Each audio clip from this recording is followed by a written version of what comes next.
can see how the birds weave the grass in and out, and they start off with a ring, and then they just add on, and eventually that whole little ring becomes that basket.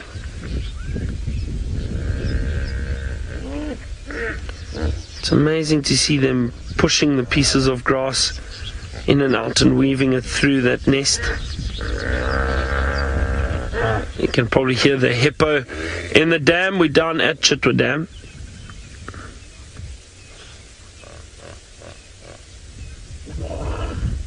It's beautiful to see.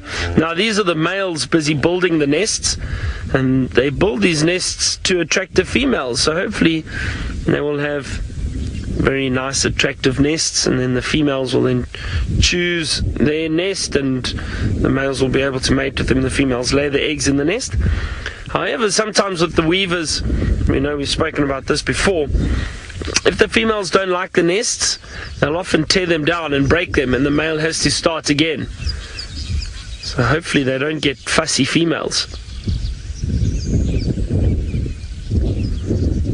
Also very beautiful birds.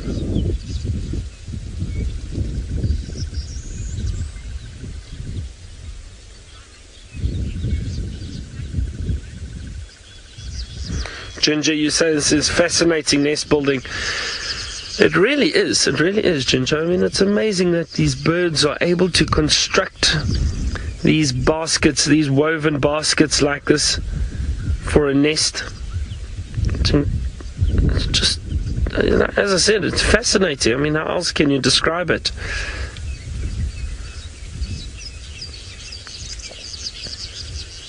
Times like this, again, I mean, we always remind ourselves, but also just seeing how wonderful nature can be.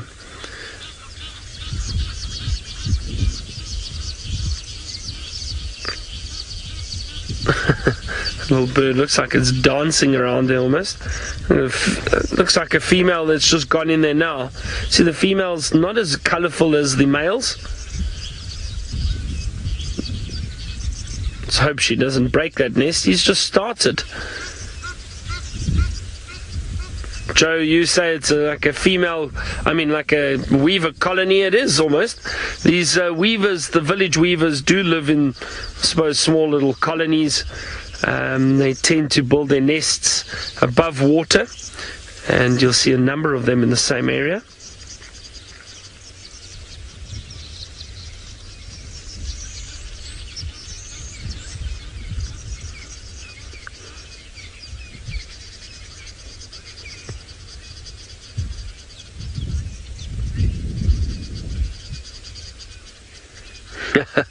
Anna Marie, you say these little weaver nests remind you of hanging Christmas tree ornaments.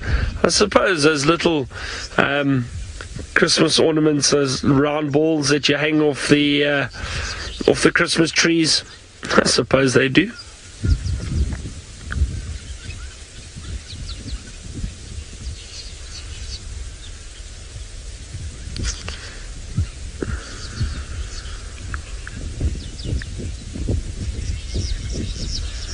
Roshni, I don't think any other birds use these nests when they are inactive. I've never seen other birds using weaver nests. Also, what happens is often once these nests aren't being used anymore, a lot of the time they do break. So, yeah, I haven't seen other birds using these nests.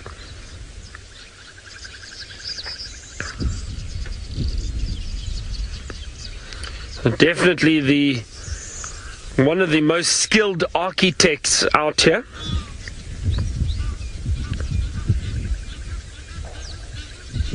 So, Seek Truth, you asked what happens to the old nests. So, as I was explaining, they break. Often the grass dries out quite a bit, and with a bit of wind and rain and bad weather, they break, and the nests just drop down to the ground. Excuse me.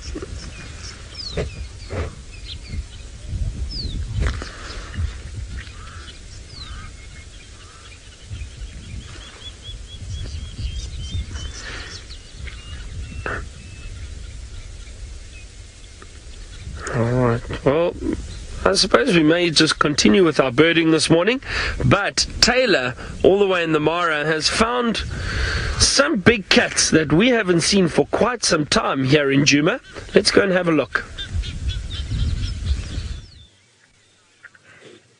Have we not seen lions for a while? Is it just the spotted cats that have taken over in the Sabi sand?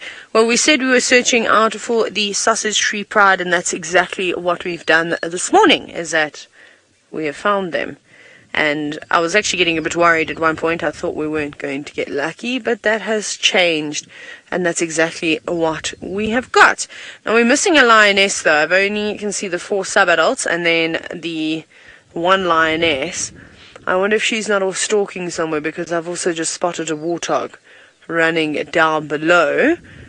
Oh, there she is, my bad. She was hiding. There they are. They're both there. They're both got eyes on the warthog at the moment.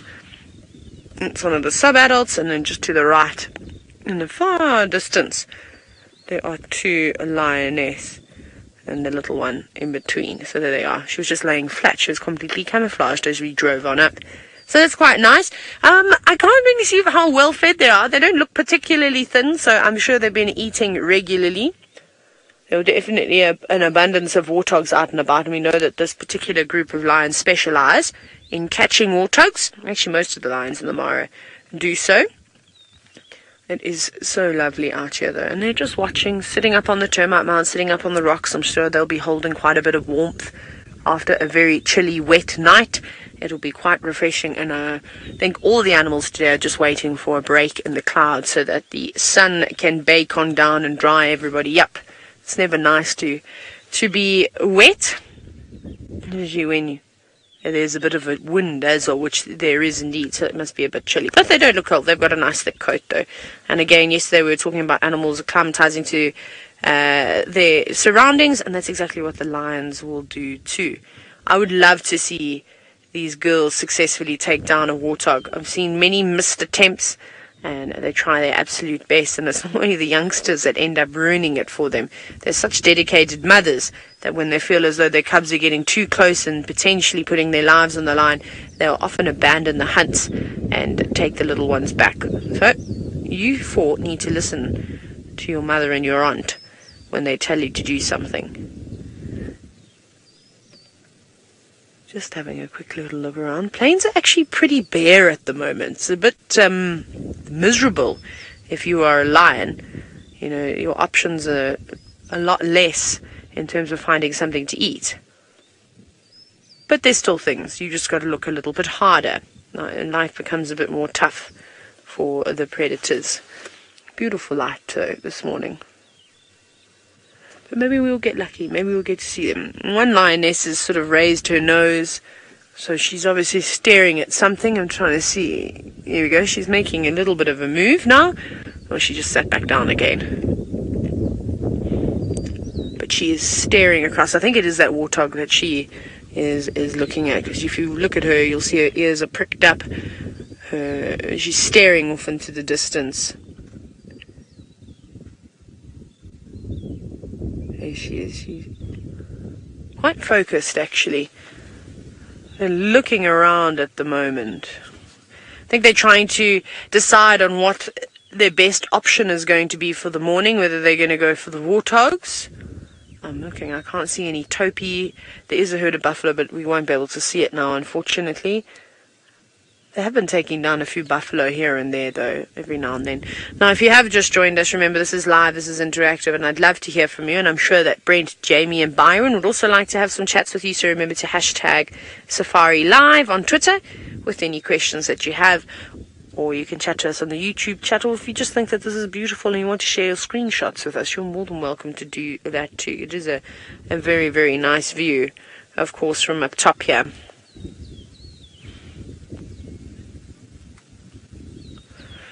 Now, writers, and you're wondering, what is the sausage tree? Well, a sausage tree is a tree, a Kigelia africana. I can't see one at the moment, but if I do find one, will show you. So it's a type of tree that grows around Africa. It's a beautiful tree. It bears a massive fruit that shapes a pork sausage, if anything. They can weigh up to 12 kilograms. They're massive. They're really pretty, and they get bright red flowers on them too. There are plenty of them out here. You just got to find them. They don't grow in abundance like the Balanites trees that you can see in the distance. The ones that have almost got the umbrella top, thanks to the giraffe, and that have been pruning them sort of to that shape. You find them along the luggers. There's some nice ones on the other side of the reserve. There's a couple this side though, but I found the best ones on the other side. So we're still going to watch around here. The buffalo slowly creeping through. The warthogs are moving around through the grass. I don't know which the lioness are going to choose. Brent's cats are up again, and it seems as though they're jumping about, that the rain has finally broken. The boys are starting to have a little bit of fun chasing each other around, or they were. Well, now he's gone absolutely flat again. But Malika's up as well. So we could be in for a bit of movement in the next little while. I can't see what she spotted there. Maybe there are some... There's lots, as I said, there's lots of animals around. Baby warthogs in the distance, as well as Event. I think it might be the baby warthogs that's attracting her attention.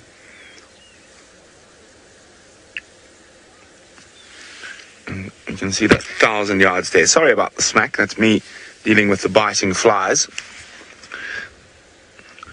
that are buzzing about us on this beautiful, cool Mara morning. Oh, there's a stretch. You can see how limber cheetah are. Now, their spine is more flexible than the other cats, and that is a special evolutionary adaptation to get that incredible speed that they are capable of. Their tail is also longer, thicker, and can be used as a little bit of a rudder when they are in that high-speed chases. Their feet are specially adapted. Unlike other cats, they are unable to draw in their claws. Their claws are semi-retractable, so they can only go in a little bit. So when you find a cheetah footprint, you can always see the claws. There we go. Mom is up and stretching to the right bit. Here we go.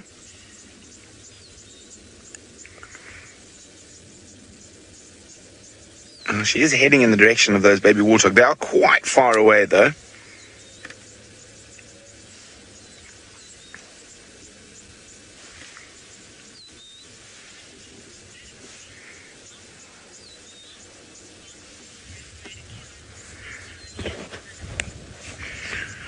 Anna-Marie's asking, have Malika's boys made a kill on their own yet?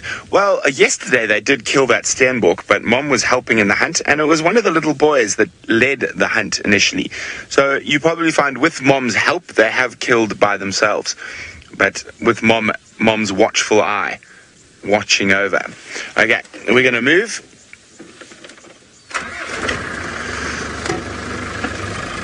There are with us.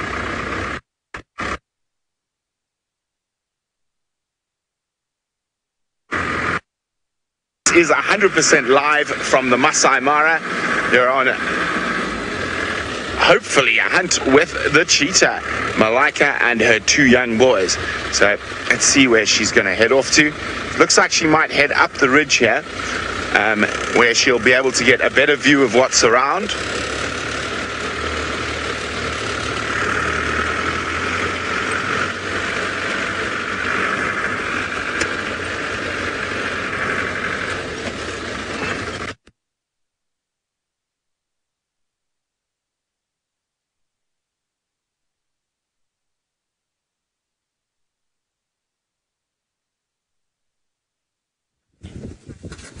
Hello everybody, sorry about that. It seems as though unfortunately the gremlins are attacking Brent. I think we were with Brent at the moment. That's okay, we're still sitting with our lions and they're still kind of snoozing at the moment.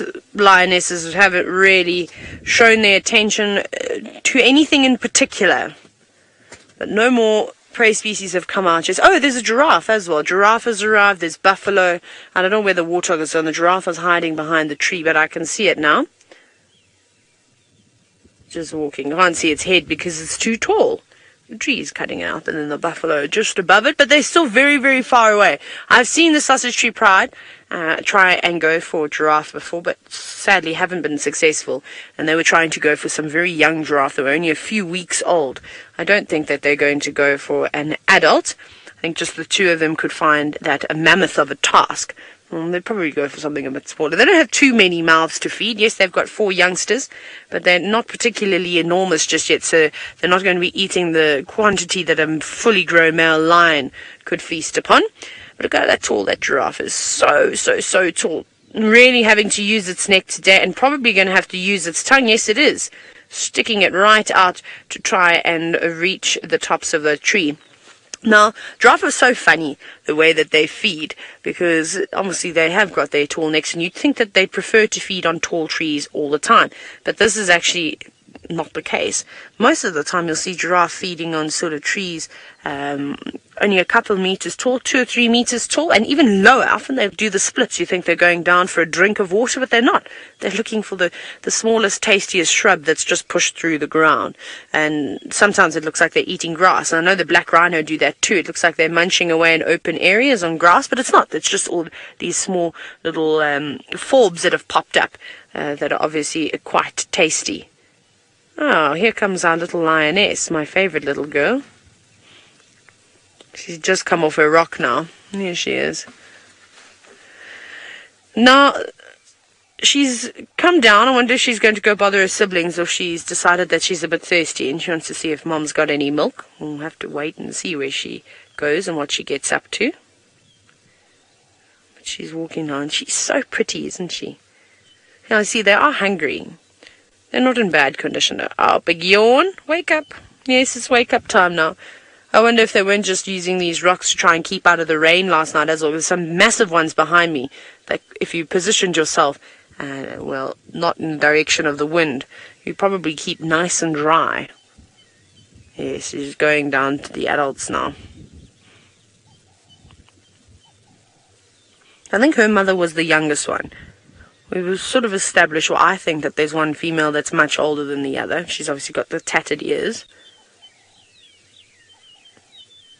And I think it's the older cubs belong to the older female and the younger ones to the youngest female. Hello, Mom. I've missed you so much. Probably looking for attention. Do you want a bath? Although I've never really seen a little lion, enjoying a bath before. It's probably one of the most embarrassing things in their opinion, I reckon. It's like the equivalent of... My mom used to do this to me because my hair is quite wild, in case you haven't noticed. And I've had wild hair my entire life. And sometimes my mom would lick her fingers and then she'd try and fix my fringe. And I would cringe when she would do that in public. I think that's the same thing when a little lion gets groomed. And it's always funny about how as they get older and older, you can see the adults become less tolerant of them. That's probably one of my favorite things to sort of watch.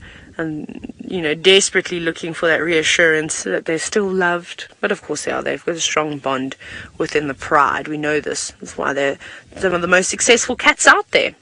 But I wonder if they're going to be successful in going after anything this morning. It's a perfect day to hunt. It's nice and cool. They're not going to be using too much energy. Randomness, you're wondering how old is that little lion, if she's still drinking milk?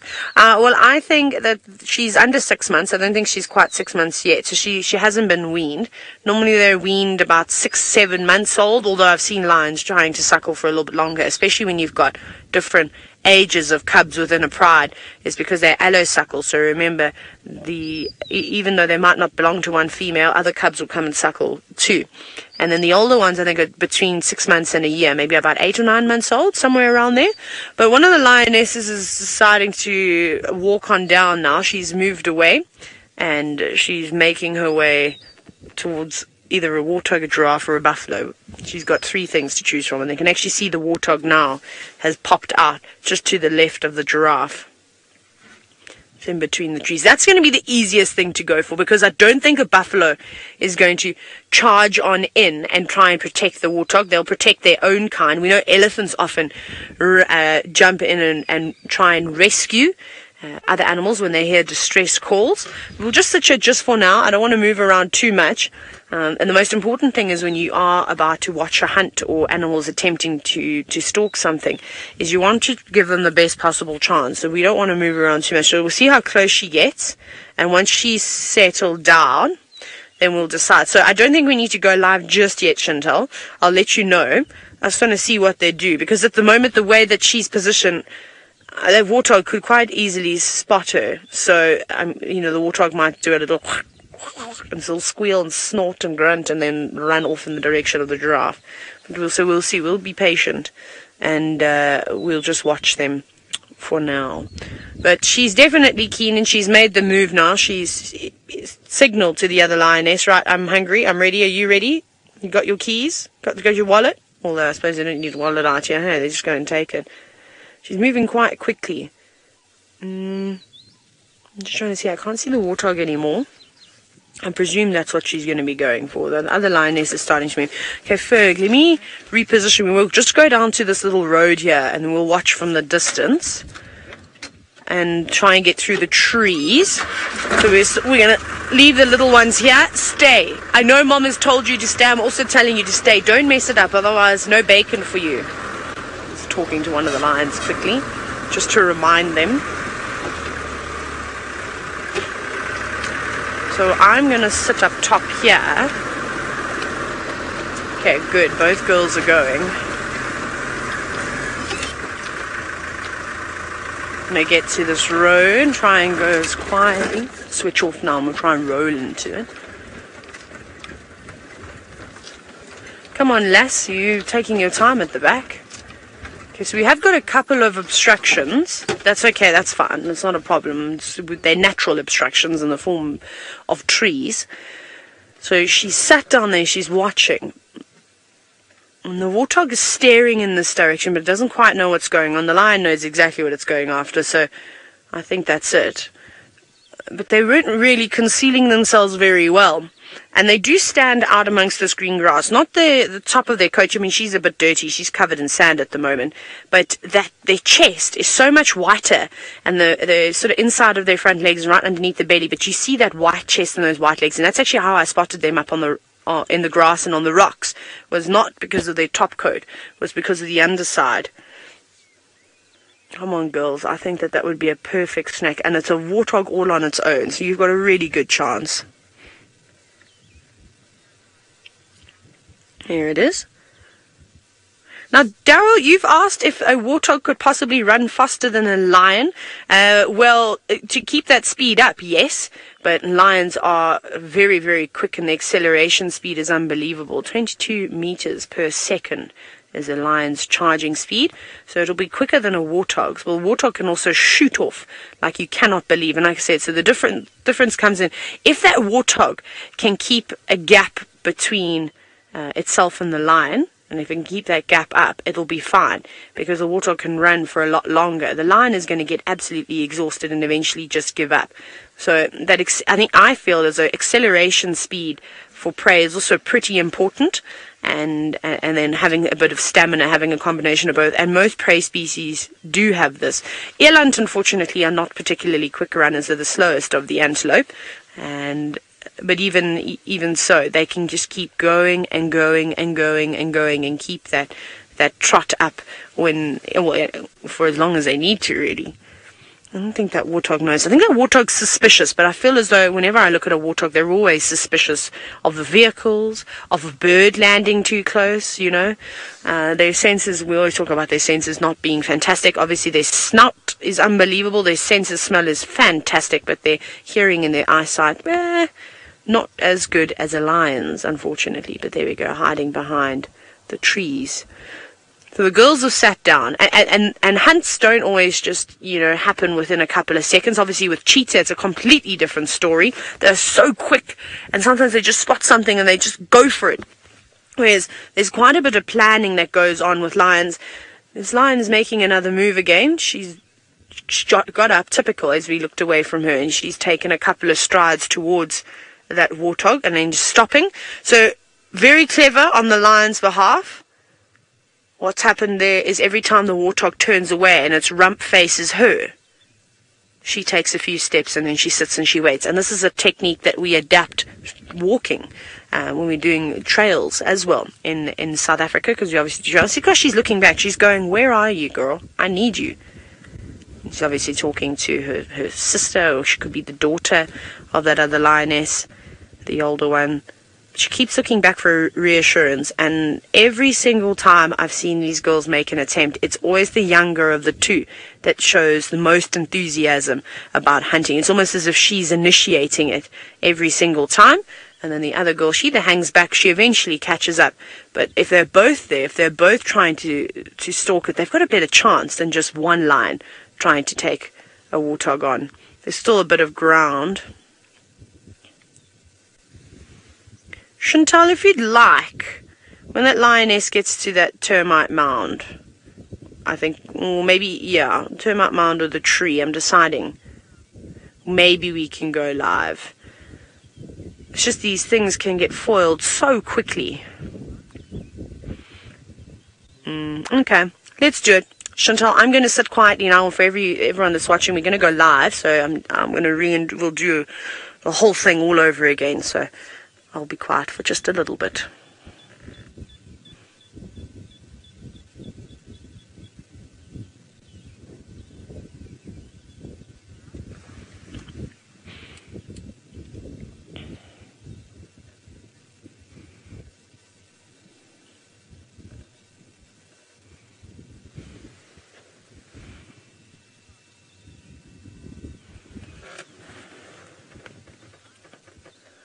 Good morning to all of you who have just joined us. It's very exciting to have you on board the largest safari vehicle in the world. You're looking at a lion that is stalking a warthog in the distance. Now this is live, this is interactive, this is happening as we speak in the Mara Triangle in Kenya. And if you have any questions for me, I look forward to having chats with you. You are more than welcome to just comment away. So my name is Taylor, and on camera with me is Ferg. There he is. And hopefully we are going to see these lions take down a warthog. And the reason why it is so important that they do is because they have got 4 young and very hungry lion cubs that need to eat as well. And it's tough, very, very tough for the predators out here at the moment, because the wildebeest have moved off. They've gone back to Tanzania. They crossed over a couple of days ago and spent a bit of time around the Sand River and the Mara River in the southwestern corner of the Mara National Reserve, and as well as the Triangle, but they've gone back. So now these girls have to really, really try hard to try and support their family that they've got. And they are looking hungry too. They definitely are. But the grass is fairly long. She can conceal herself, but you see what she's doing? How she walks, stops. She walks 1 foot in front of the other, making sure she doesn't step on any branches or anything like that. And she's using that warthog. Every time that warthog turns away, every time that warthog turns its back to her, you can see how the pace picks up. Look at that. She's trying to put as much a distance towards that warthogs as she can. And that's the thing with lions, is that they have to get up and close and personal in order to try and catch their meals, and like a cheetah that will run its prey down. Now, Michelle, you say good morning. Good morning to you too. Now she's starting to creep down a little bit lower. She can't show too much of her body. Now she must be about 15, 20 meters away from that warthog. Ideally, she wants to get even closer than that, but we have been chatting about acceleration speeds of both species, and they both have got a good chance. But a warthog has got stamina, which a lion lacks. So if this lovely lady can get a little bit closer, she's probably going to pick up the pace. She's going to go into a sprint and then try and catch it. Look at her. She's got to be so careful here. One wrong move. There she goes. And now, Ellen, you're wondering if a lioness could take on an adult warthog on her own. Most certainly. A lioness can weigh about 150 kilos. That's quite a big one. We've actually got one of the sub-adults sneaking around the car who's going to ruin this hunt. Hopefully this lioness is going to make a move. A warthog can get big too. This is not a particularly big one. This, I can't quite see from here. It looks like a young boar. And big warthog can get up to about 100 kilos to between 80 and 100 kilograms. Oh, this is so exciting. She is so close. That warthog has absolutely no idea, and hopefully these youngsters are going to sit on down. She ideally she wants that warthog to turn around away so that she can race towards it and grab it. They are armed with incredibly sharp tusks, the warthogs. The bottom set of tusks are like steak knives. So just as dangerous as what it is for this warthog, obviously being caught and in the clutches of a lion's paws and claws, it's just as dangerous for the lions too. One wrong move and they'll get in trouble.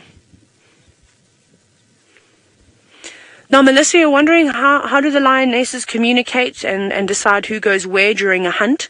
So she's trying to get into the prime position.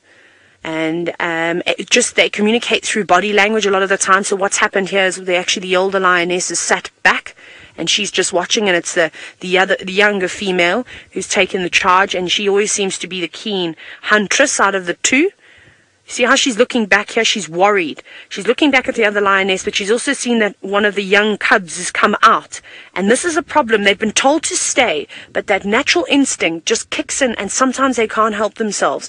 And I have spoken about this before, how, and this pride in particular, we've seen it a number of different times where we've seen failed attempts by the lionesses because the youngsters have come through and they've had to abandon the hunts because they're worried that the young cubs are going to get injured.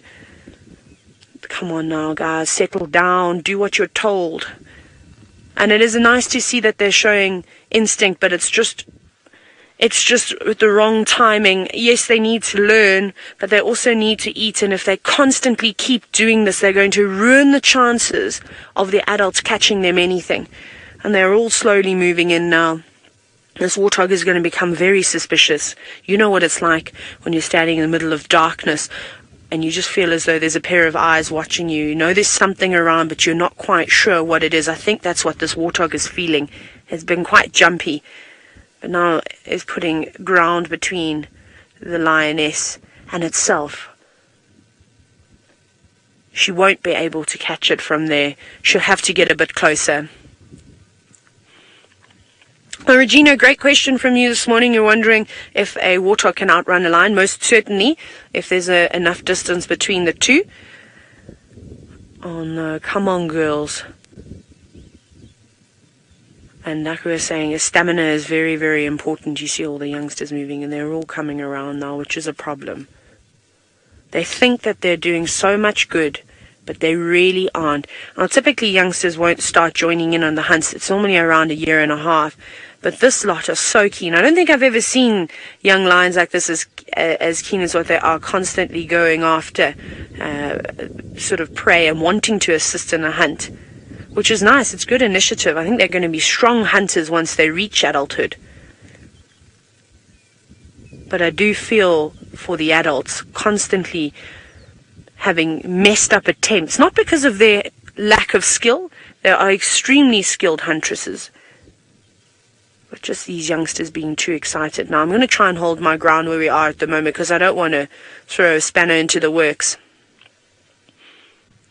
Now, Cynthia, you've asked if the oldest female would eat first if they were to catch this warthog.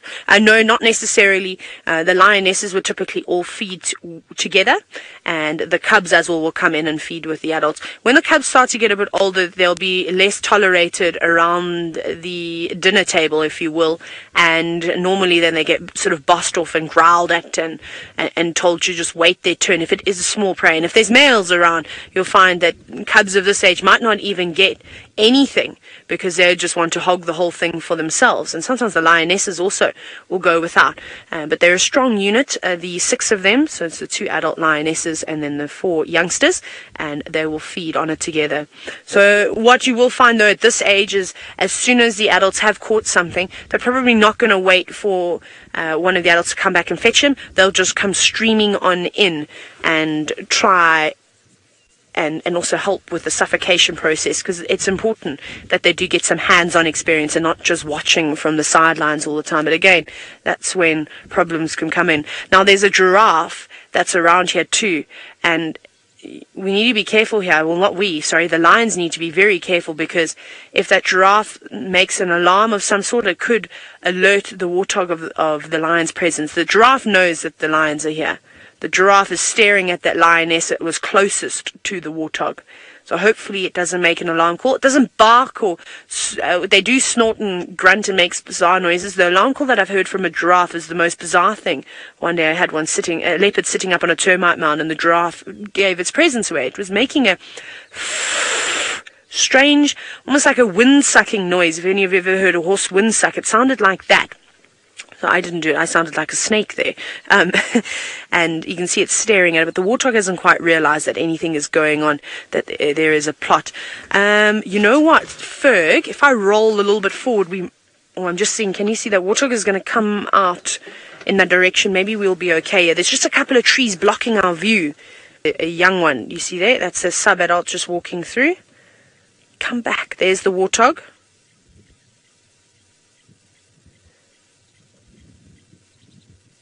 It's good practice for these little ones, and at least she's little. so she's hiding away in the grass. Julie said, do these lions have a hunting license? Very, very funny. Some great humor coming through this morning. Thank you for all of that, for all the giggles. Most certainly, lions have a license to kill, and they have to. They have to indeed. So we're still sitting there. She's getting closer now. What's quite interesting with the lions, they've got various types of hunting strategies. Sometimes they'll use one as a distraction while the other creeps on in. And you know, if you reveal yourself, you'll give that animal a fright, and it's going to run in the opposite direction. And maybe that's what that lioness, the older lioness, is going to try and do. She's going to try and get close and hide away. This is so cool.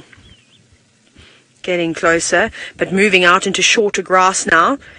So this could mean that the warthog has got a chance to get away. Now, if that warthog were to try and escape and try to go down a burrow, if those lionesses were close enough behind it, they might even try and dig it out too, which can also, again, be very dangerous, because they reverse into their burrows and then can face their opponent with those sharp steak knife-like tusks that I was describing to you earlier. Completely oblivious, so look there. But still too far away for those girls. They need to get a bit closer. She can get about 10 meters closer, then she'll be maybe about 15, between 10 and 15 meters away. And if she's feeling energetic, she might be able to push through. But looking back constantly, making sure she knows where all of her youngsters are. They're incredible mothers, lions, or they try their absolute best to feed their young, to protect their young. They'll do almost anything, even put their own lives on the line. Warthog's gaining a bit of ground, though.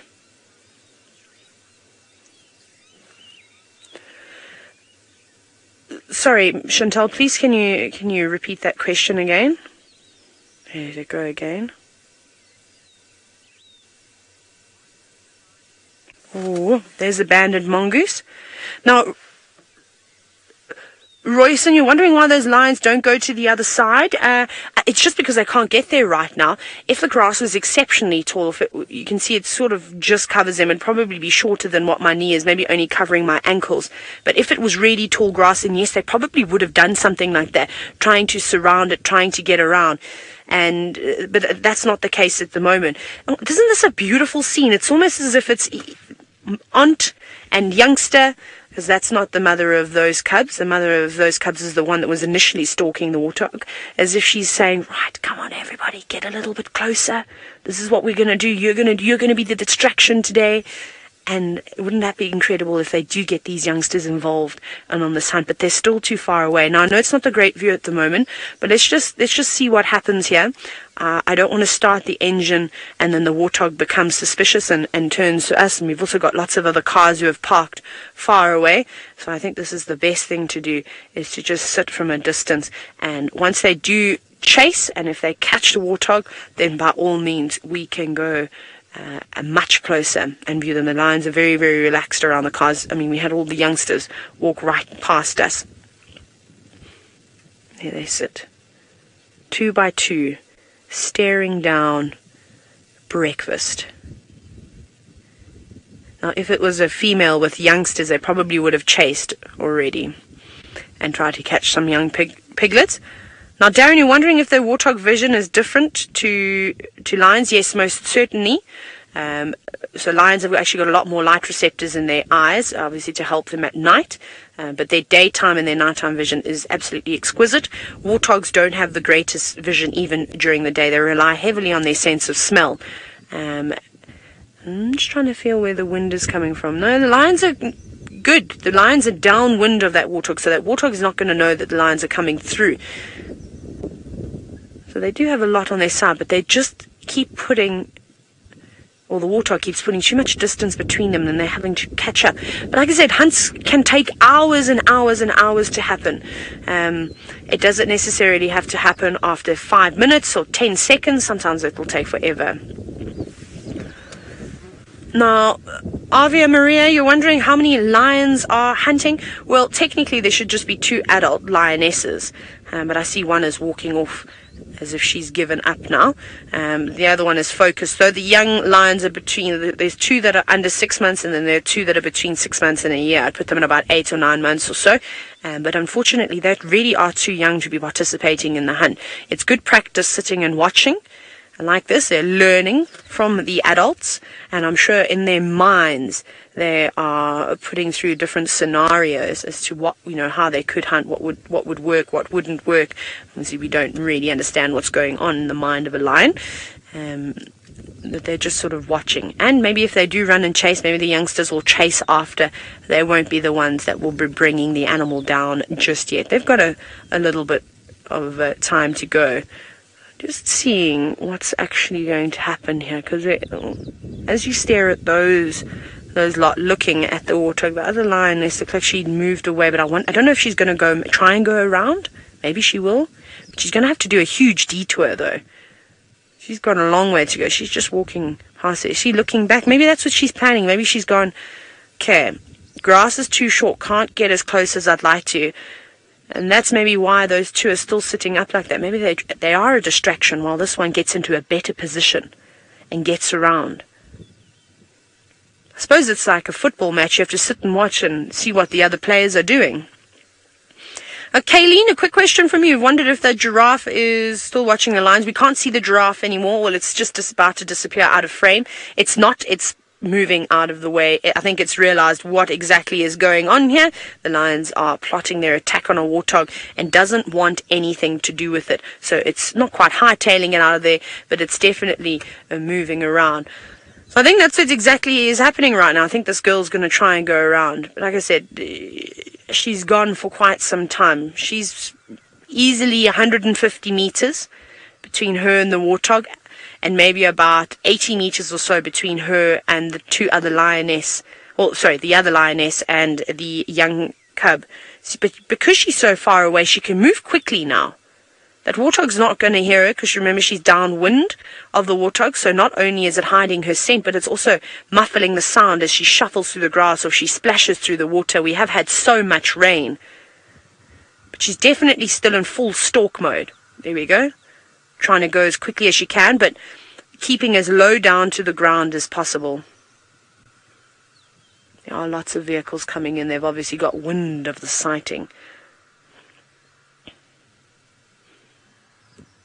There she goes. Now, Craig, you've said, are there any other birds and animals that could give off any warning calls that would mess up this lion's hunt? Most certainly there are. But it's so open out here. It's something we don't often hear is alarm calls. Last night I heard an impala alarming, which was an unusual sound. It's a sound in South Africa in the Sabi Sand, which is where our other camp is, that we hear on a regular basis. Monkeys alarming, birds all chittering and chattering. I haven't heard anything just yet. So that lioness has just given very strict instructions. I'm sure stern talking to that young lion that was sitting with her, because she's now stayed put, which is good. you need to stay there and watch. And they're all around. Oh, is that the youngster there? No, that's the adult. It was the youngster that was sneaking up and around. They're getting closer, though. I've lost sight of the other girl now. She's gone round. She's somewhere back there behind those trees, trying to move around. This is quite exciting. Now, Greg, oh no, I'm so sorry. Chantal, please can I have that question again? My apologies. Every now and then I get a comms breakup. I do apologize. Sometimes these technical difficulties do happen when you're in the middle of Africa.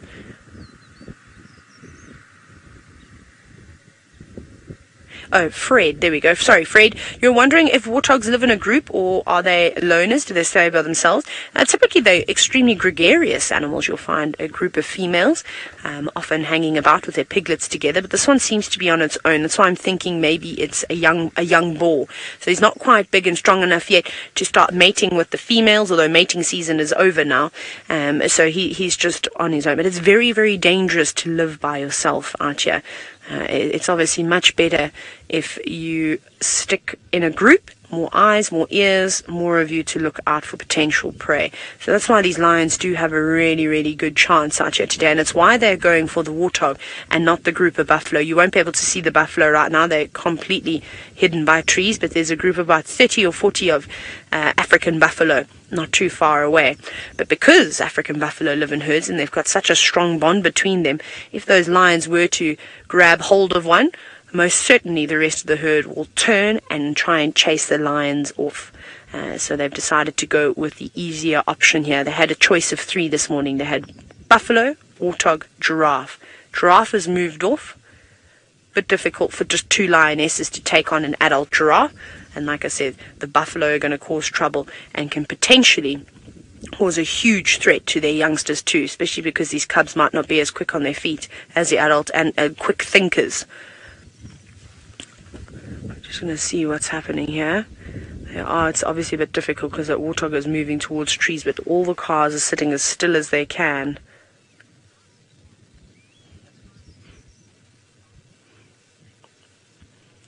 Now, Gromit, what's wrong with me today? Sorry. Gromit, you're wondering how long will those lionesses keep this sort of stalk up if that warthog keeps this distance between? Well, until they are either spotted, the warthog goes, lions, I'm going to run away now, or until the lions keep close enough to catch it. They're going to keep it up. They want this warthog. Just sitting down there. She's taking it easy though. And that warthog is walking in circles too, so he could come back.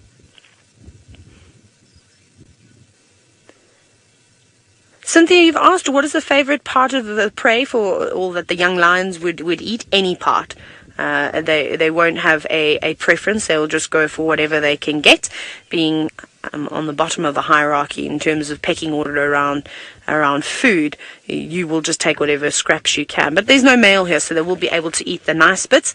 But typically if you're young, you want to be eating the liver, the heart. They're full of nutrients that will be very valuable, of course, to young growing lions. But the 2 youngest cubs, the ones that are under 6 months, will still be suckling though.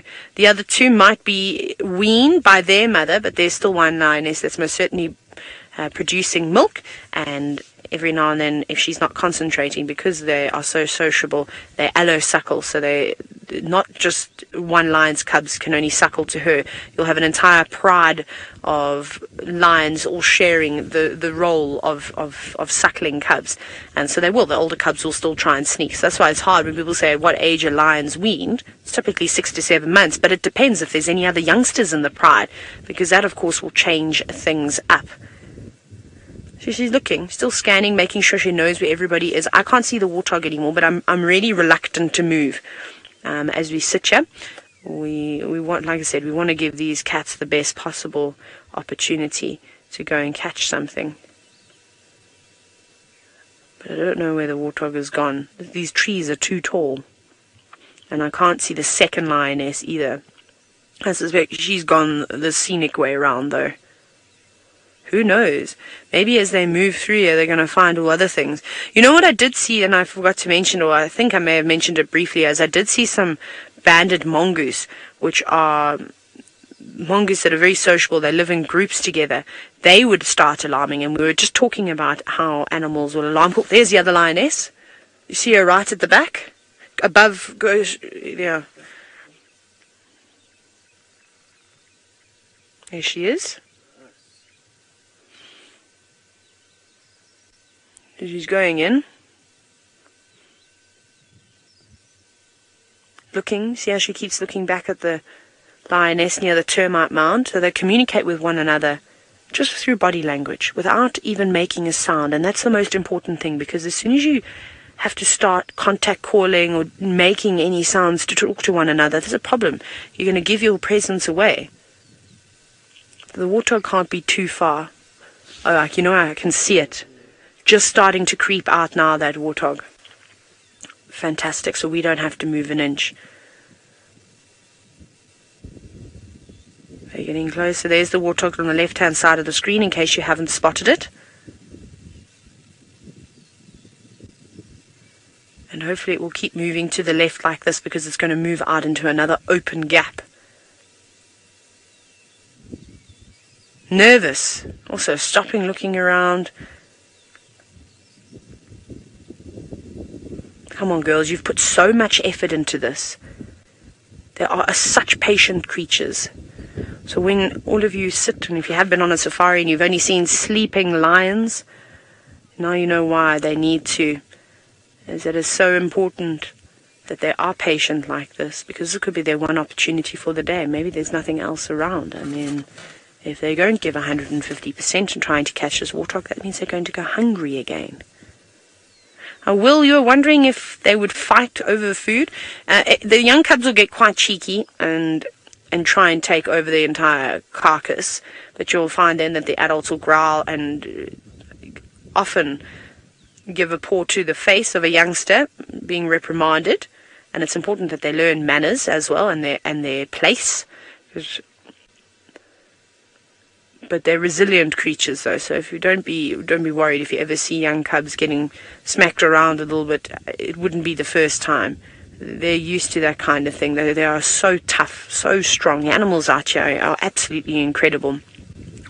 Whether it's coming back from almost the dead, you know, breaking a leg and surviving something like that. They can do that with serious infection, coming back from sarcoptic mange, you know, all these amazing things, or all these dreadful things, and these lions being able to pull through any of the animals out here. Now there's a big gap, huge gap between them. It's gone from keeping consistently between 20 and 30 meters to almost 100 meters away now. I wonder if they're giving up. The warthog is walking in the direction of the buffalo, though. Maybe they're slightly hesitant of that because the youngsters are so close by. They're not looking at the warthog anymore. They're actually watching the youngsters. And the buffalo are all just between those trees. A couple of other vehicles driving around. Lots and lots of different guides are out here taking their guests on safari. So that's that car that you can see moving in the back there, the buffalo. They've still got a chance, though, these lions. Goodness, lions. You've now let that warthog get too far away from you. So I think what we'll do is we're going to sit here. We're going to stay here. Maybe we'll try and reposition just a little bit. Hopefully, I'm just going to see where those lions are coming, making a move again. Okay. I think that they're quite far away, and it could take them, you know, quite some time to get back up and close towards the warthog. So what we'll do is we'll keep sitting here, we'll keep monitoring and seeing if anything is about to happen. So keep an eye out for another live notification, because it could mean that the sausage tree pride are about to take down a warthog which have been stalking for most of the morning. But for myself and Ferg, it's been fantastic, and well, I'm hoping that we're going to see you all soon.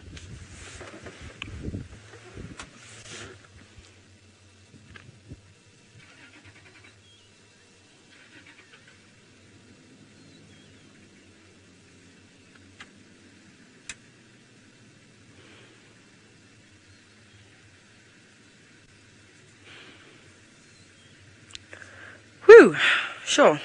I need to catch my breath. I'm also going to have a drink of water, everybody. That is exciting. So they're still moving around, but that warthog is He's pacing it now, straight towards the buffalo, which is a little bit of a problem. I don't know if those lions are going to go charging in over there. I'm so sorry, I had to take a big sip of water. When you talk for that amount of time, your voice starts to get quite hoarse. And also, my mouth feels like the Sahara Desert now. And here are a couple of cars just moving behind us. We're definitely not going to go anywhere. We're going to stay with them. And hopefully, they're going to finish what they've started. But Brent is still following his cheetah around. I don't know if they've eaten anything this morning, but maybe they're going to catch something for you too. Well, as you can see, there's a massive herd of wildebeest that have just slowly rolled over the hill towards our 3 cheetah. And the boys are up and watching 2 wildebeest run around, charge each other. Oh, now mom's heads up as well. Now, in a big herd like this, there could be some pandemonium. And let's just wait a little bit to see what happens next. They're still quite far away from the wildebeest. And we can actually start hearing the wildebeest now. It's a massive din.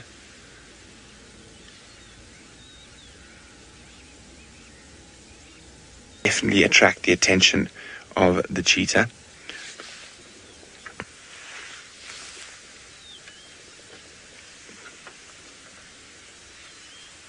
This could get very, very exciting in a short while. But like with most cats, patience is a virtue. And I think they're just waiting for these wildebeest to move inadvertently closer and closer to them.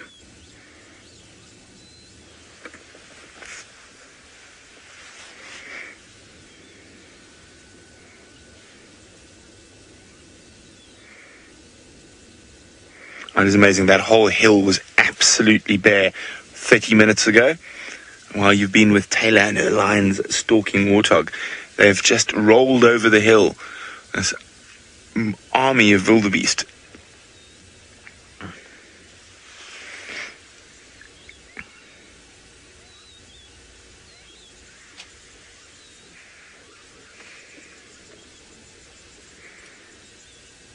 It's amazing when the wind changes direction, you start hearing that noo, noo, noo, noo.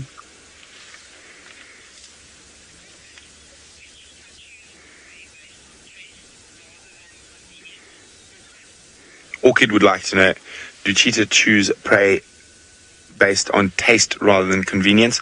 No, with all predators, convenience wins out always. The easier the prey, the less likely you are to lose it to another predator. That is how they'll choose their prey. Taste has very little to do with it. It's all about convenience.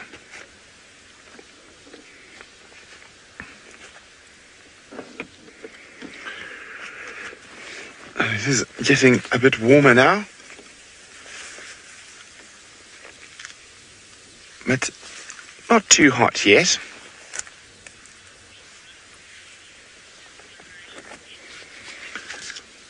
Tammy is wondering, with the wildebeest back, when does the migration end? Well, it's not as though they're back. They actually, they go to and from, but I would say we're getting to the point where most of them will be moving into Tanzania shortly. Now, there are the 200-odd thousand wildebeest from the Loiter herd, which is the herd that stay in Kenya. So about 1.5 of them move off, and 200,000 stay within Kenya. Last year, for the first time, they actually a lot of them stayed within the Mara, but normally they move outside of the park to the Loiter Plain to give birth. Now, there has been a Tommy that has spotted the cheetah by the looks of things, and he's walking towards them saying, "I'm too fast for you to catch me." There he is. Now, it looks like he spotted them, or spotted something he's slightly unsure of. So he's walking towards the termite mound where all the cheetah are. and Cheetah are completely ignoring him at the moment.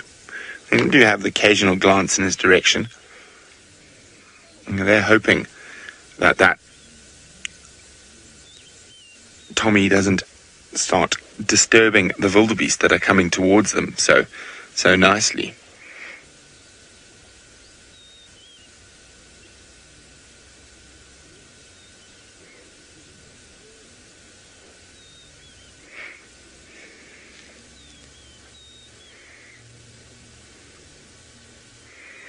Look at him. You can see the wildebeest coming down into the base of the valley now.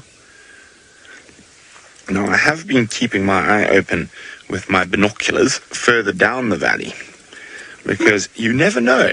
There could be a hungry pride of lions sleeping in those bushes, but I haven't seen anything just yet.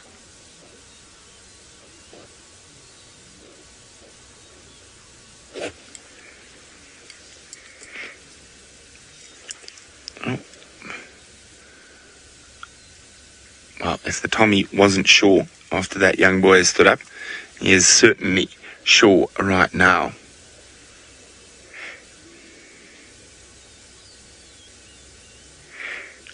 Now, Tommies have a very, very faint, very high-pitched, sort of almost whistle snort alarm, sort of a tee, tee, when they do start alarming, and it's quite difficult to hear sometimes.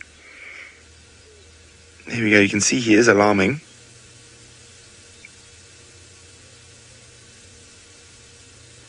We're not that far away and we can't hear it.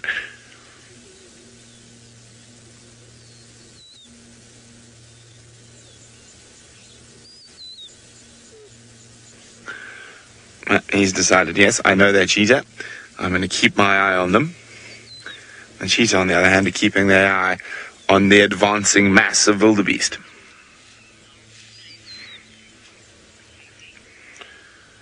Gregory is wondering, is the Thompson's gazelle the same as the springbok? No, it is not. It is a completely different species.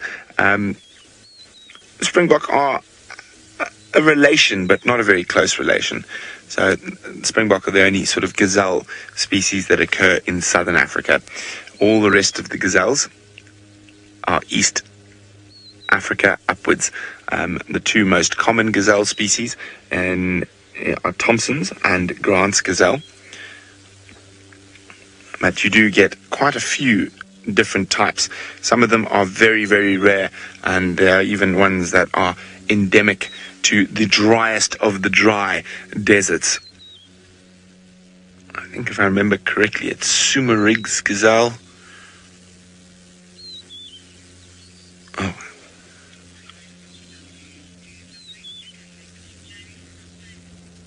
Well, as I said, we're planning to spend our time with Malika till she's on the hunt, and we're going to sit here while the wildebeest move closer. If anything happens, we'll be right back. But in the meantime, let's see how Jamie's doing, not too far from where we are. The search is well, unsuccessful so far. We've come back to where we lost the 5 boys last night, and I'm now just ducking around where I know there's a very horrible hole. This hole trapped people last night. That's the people who let us know that the 5 boys were here very kindly. But they fell into that hole. It's a very sneaky one. I see what these people were doing. They were looking for a way to get here. So we're all the vehicles around here are circling around this area, searching for the 5 boys. And I'm just searching for a way to get to the place that I want to get to. But unfortunately, with all the mud, it's just not as easy. You have to go all the way around. It takes that little bit longer.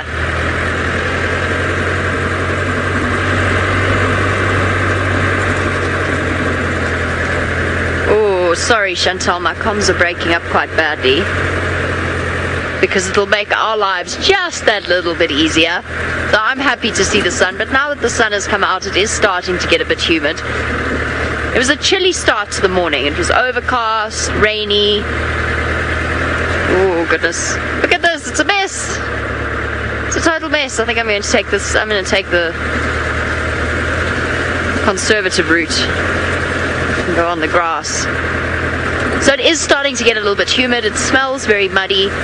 It's getting nice and warm now. In fact, now that you mention it, I think I'm going to have to take a jacket off or two. But not till I find these cheetah. I refuse. We've been desperately waiting for our cup of tea this morning, but we're not going to have it until we find the cheetah. Unless it gets to the point where we're desperate. Alright, we're going to continue on in the direction, sort of, I think, that we're going in. We'll see where we end up. In the meantime, let's go across to Taylor, who's had some marvellous luck with our sausages.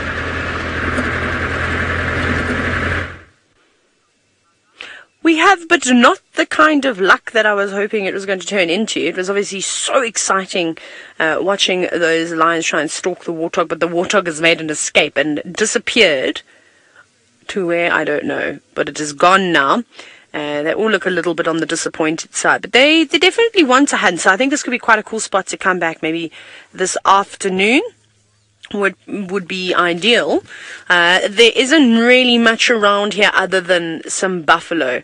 Now we do know that the sausage tree pride love to take down buffalo when they can, but it's not the easiest animal to catch. So whether they're going to go for them, I'm not sure, and I know the buffalo have seen them already because they were staring at them earlier. Or they're going to have to move into another area, which is also not impossible. It's nice and cool still, so they can travel quite a bit further, maybe move sort of closer towards the main road and see if they can find anything around there. You know, sometimes you have to move out of your comfort zone just slightly, and I'm sure that they'll come across a family of warthogs, which might be a little bit easier, although one little piglet for 6 lions is not nearly going to be enough. One would probably only get a piece. And so, I mean, so ideally they need to take down something larger. But a warthog would keep them going for a day. They would quite happily feed on that throughout the evening and the next day and have nice full bellies. I don't know. I'll be impressed though if they catch something during the day, but I think they're just going to keep moving. What we're going to try and avoid though this morning is we're not going to drive straight across this open area. We're going to use the roads around it. It's just very wet off-road down here. PSN, you said no sausage for the sausage tree pride. That's correct. No bacon. And they have been aching for some bacon, haven't they? But that's okay. These things happen. This happens more often than we think, that lions will go without food just because they were not good enough on the day and the prey got the better of them. But that's how the tables turn, and that's what's so exciting about nature, is that you actually never know who's going to win the battle, whether it is going to be the predators, who will probably be the favorites. Sometimes the prey turns around and fights back and gets away, which is actually more exciting. And to be honest, imagine living through that. Imagine that warthog just having absolutely no clue that it had just been stalked by 6 lions, 4 of which probably would never have caught it, but 2 that had a very good chance. I find that amazing. I don't know if I could live like that. I imagine it must be terrifying being a wildebeest, a warthog, an impala, antelope species of sorts. It really, really is a tough, scary life out here. We'll head off. We will have to do a big loop around though. They're sort of in the middle of the open plain now, and the reason why I don't want to go off-roading is because we have had so much rain, so I know that I'm going to make an off-road track, and I don't want to do that if it's not necessary. So the other road is just on the other side.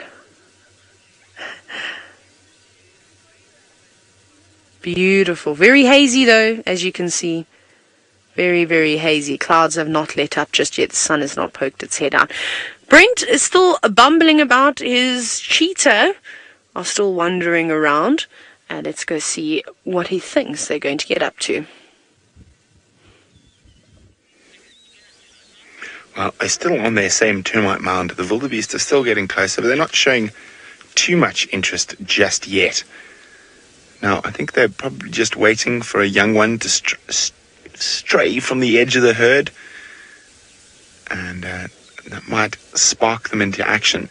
Now, there are some dispersed herds a bit further to the right that look like they might head straight towards the termite mound.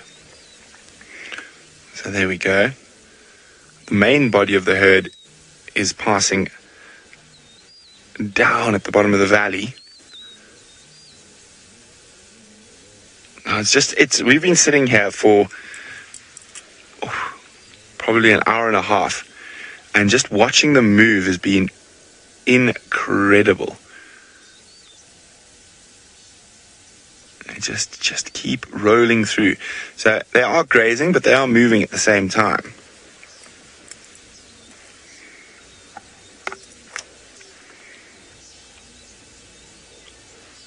And as we all know, patience is important when it comes to this.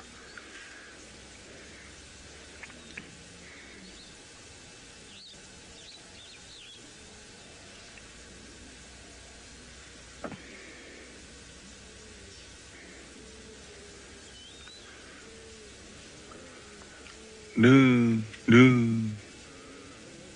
The wind's just changed. We can hear them a lot more now. Oh, there's a hyena running through the middle of the wildebeest.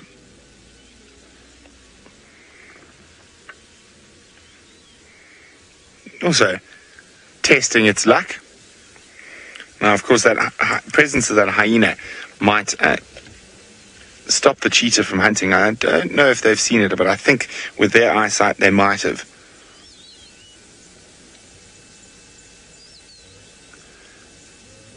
Just jogging through. Well, let's have a look. Is there a wildebeest with a broken leg? Is there a wildebeest that escaped from a crocodile or a lion? Is there a wildebeest that's nice and easy to catch?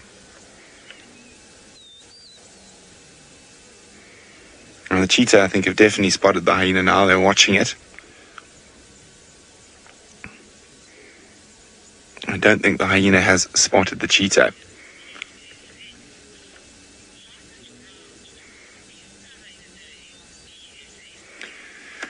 TSN is wondering how much ground do the wildebeest cover in a day. It is completely dependent on the day. Sometimes they might cover as much as 20, 30 kilometers. Other times as little as 100 meters. So there's no exact amount that they cover in a day. It all depends on the grazing available, and the rains around.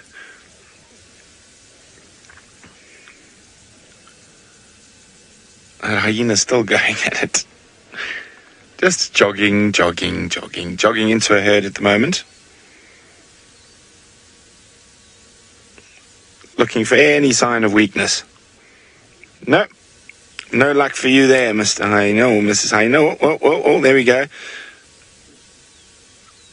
Might have seen a little bit of weakness on one of the youngsters. But no, time to change direction again. Let's go test the next lot of wildebeest.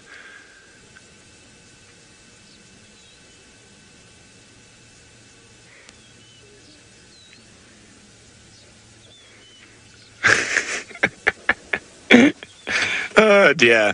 And they're all running way too fast and way... Oh no, wait, maybe he spotted something now.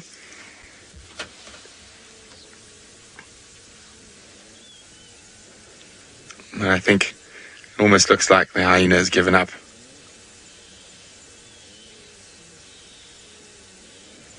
Oh no, we're on the jog again. You can see the wildebeest just change their angle when they see it. Now, hyena's stamina is what makes it such an efficient predator. There's a few stragglers coming through now. Not many wildebeest left from that in that area.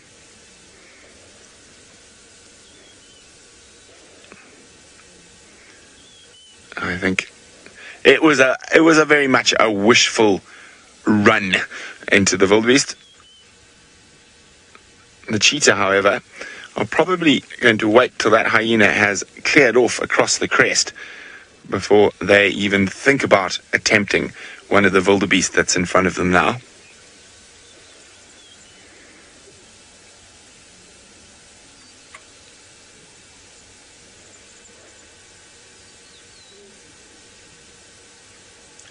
And it looks like, luckily for the cheetah, the hyena is carrying on its mission across away from them. So I think there's a good chance that we might get some action a little bit later. But while we sit here, let's go across to Byron, who's got a predator of the sky. Now we've finally found something interesting. It's a beautiful Wahlberg's eagle, but the pale morph, or the pale form of the Wahlberg's eagle. It does confuse a lot of people sometimes, this eagle. when you see the pale coloration.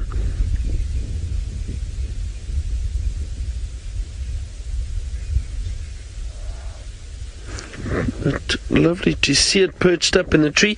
We've had a very, very quiet morning.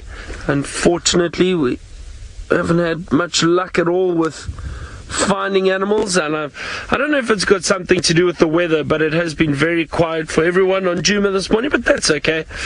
We need these quiet mornings so that we appreciate the days that we have all those wonderful sightings.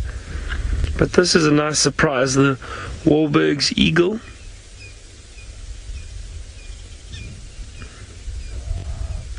Now there's something that is calling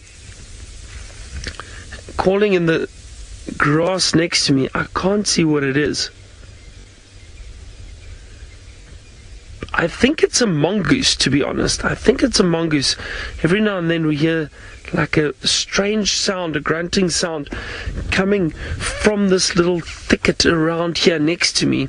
And I say I think it's a mongoose because I think it's a bit nervous having this Wahlberg's eagle close by. It's now stopped, but I'm sure there's some mongoose hiding in here, or possibly in little holes in the termite mound. Just trying to have a look through the grass. I can't see anything, but I think it is a little mongoose that's been calling, almost like a little alarm call, because this eagle is sitting so close so it can see this eagle. That's a lovely view of it though. Very nice view. The pale form of the Wahlberg's eagle.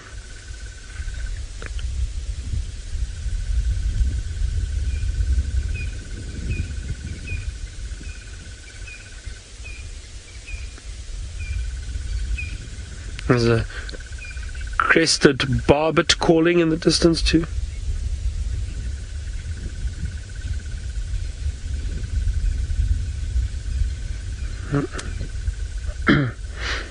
See those talons there again, this little creature. Let's see if we can see what is calling in here.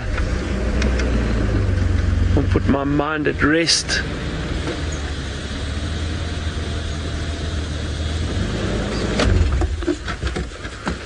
Try to have a look around here. Just quickly, let's just scan carefully.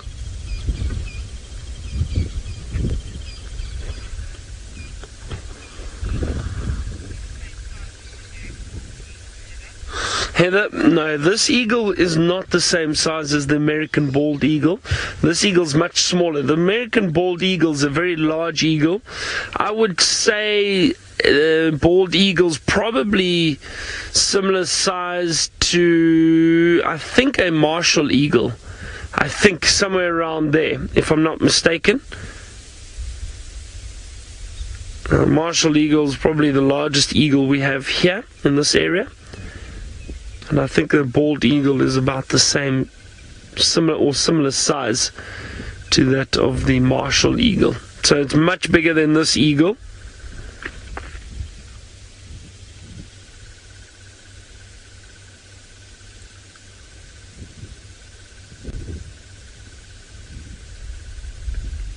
You can see those very sharp talons.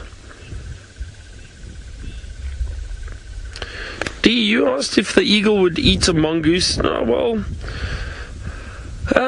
I suppose they would. They would. Some of the eagle species do, definitely.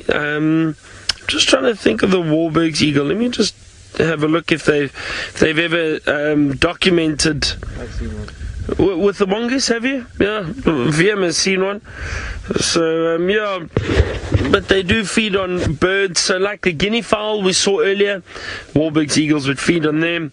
But reptiles and small mammals. So, yeah, small mammal could be anything, but a mongoose definitely falls into that category. And VM has said he's seen a Wahlberg's eagle with a mongoose. Do you know what mongoose it was, VM? Dwarf mongoose. Yeah, and I think that's what was busy calling around here at the moment around this termite mound. Can't see it though, but I think that's what it was. Well, this eagle's very relaxed. Nice to, I mean, we're almost right underneath it. Beautiful bird. I do enjoy seeing the birds of prey. Okay, well, let's go back across now to the Mara. The Mara's been busy. There's a lot going on, cheetah and lions. Now, Taylor's apparently just left that pride, so let's see what her plan is from now on. Brent, I'm still no, wait, I'm confused now. Brent, if that was you, still looking for the African blue flycatcher at the bridge. And that's where we're on our way to now. Sorry, I had a moment there where I couldn't remember what was actually going on, although I feel as though that happens quite often. And when we stopped there earlier, there was just absolutely nothing.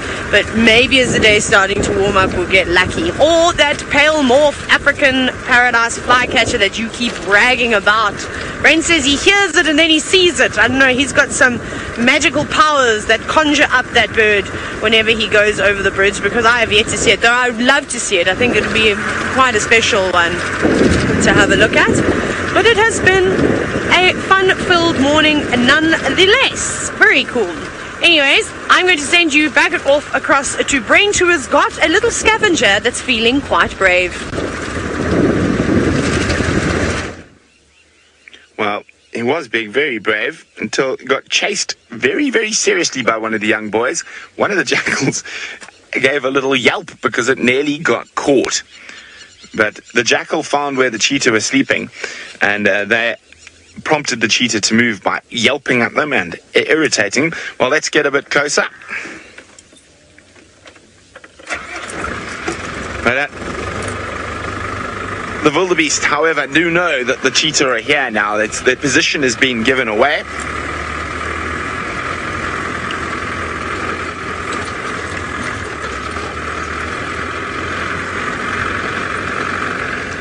I can see Malika and one of the boys. Now, where's the other boy? I think he's flopped down somewhere.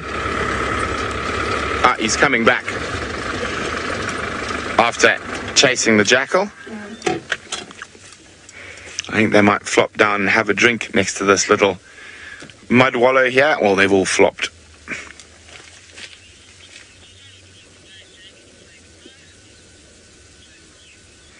Well, we'll see what happens next. As you know, being live in the bush, anything can happen at any moment. But let's go across to Jamie to see how she's doing.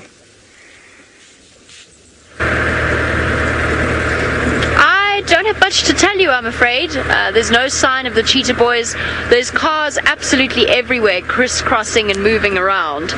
And when I've asked everyone about the female cheetah, nobody seems to know anything about her, the one that's on the southern side of Balloon Crossing. So we're just going to keep scanning the area, so stay tuned, because we could easily find her, in which case if there is something happening we will go live for our action broadcast. But otherwise, I've been very unsuccessful. I've been with the cheetah brothers underneath this shepherd's tree before, so maybe we'll get lucky. Maybe they're right here somewhere in this clump of crotons. They've definitely scent marked here. You're not a shepherd's tree, you're a gardenia.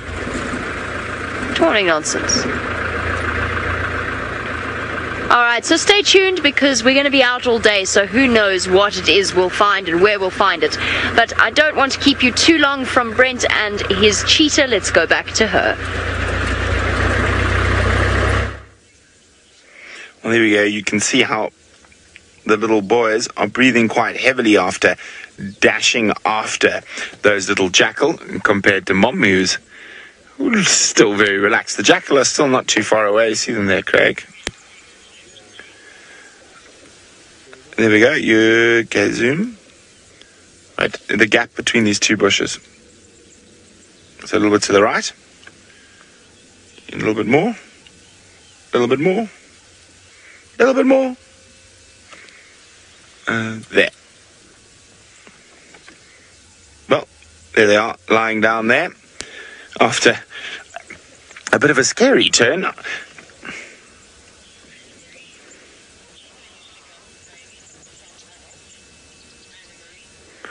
Anna Marie is wondering will cheetah normally go for babies and sub-adults? Anna-Marie, I assume you're referring to the Wildebeest. Yes, they will. Unless it's the 5 musketeers, of course, the sheer force of numbers enables them to bring down adult wildebeest. But a female with 2 young boys, she's going to go for a sub-adult or a baby wildebeest if possible.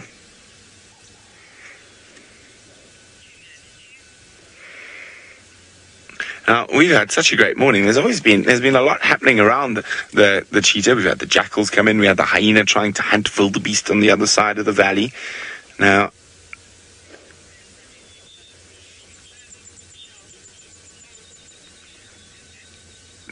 of course, they are still hungry, but they've expended a bit of energy chasing those jackal. So it could be a while before they decide to try hunt again, but hunt again I'm sure they will. And as Jamie says, we are going to be out for most of the day, and we'll be with these incredible animals, and hoping that they go find themselves maybe not breakfast but brunch rather. It has been wonderful, and I can't wait for the rest of the day to carry on. Now, we do have a quick birthday message for Michelle, who's 14 years old. Happy birthday, Michelle. I hope you have a fantastic day. And remember, you can catch us on the action broadcasts a little bit later if these cheetah get up and go hunting. And who knows, we might be sitting with them again for the sunset safari. So I hope you guys all have a fantastic day or evening, wherever you might be in the world. Craig and I will be right here in the Masai Mara in Kenya with Malika and her 2 young boys. And being out here all day, you never know what might happen. So as I said, keep a close lookout for that live notification on whatever platform you choose to watch the Safari Live family. Goodbye.